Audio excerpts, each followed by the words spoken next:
I bought this caddy at Michael's. I want to make table labels for it. I don't have a measuring tape, so I looked at the bottom on the manufacturer's website and found the dimensions, and I'm going to go into Canva now, and I'm going to make a label.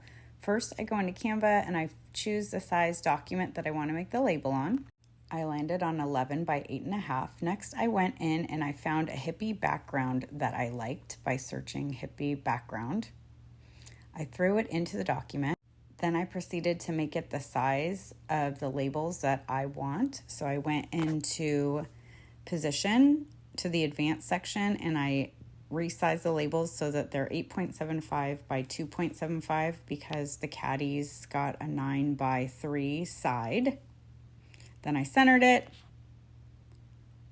Then next, I went down to styles so I could add a border, knowing I had to cut it out. I wanted to give it a thick black border. So I chose 6.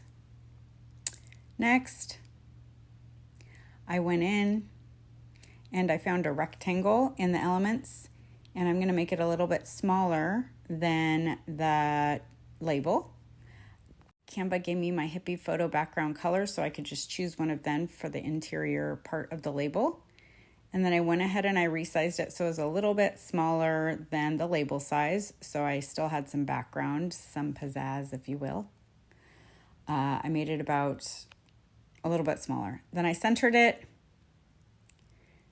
And then I wanted to add some text in the middle. I'm going to have table numbers on the inside. So I wrote table 1. And then I wanted to go in and find a better font, one that I like, that I use frequently. So I chose this one. And then I went ahead and I gave it an outline, made the outline black, and changed the inside color of the font to something that was in the photo color from my hippie background. Then I decided the letters were too close, so I wanted to change the letter spacing, make it a little bit wider. Then I threw it in the center of the label. Then I realized that the interior rectangle also probably could use an outline, so I added one a little bit smaller than the first one. And then I was able to, what I did next is, I resized the font. Then I wanted to group these items together. So I went into select multiple. This is all from my phone. And I selected each item that I want in the image, and then I grouped them together. And then I was able to duplicate the label to make a second one. Now I can quickly ungroup the items and edit the font so table 2 can be on the second label.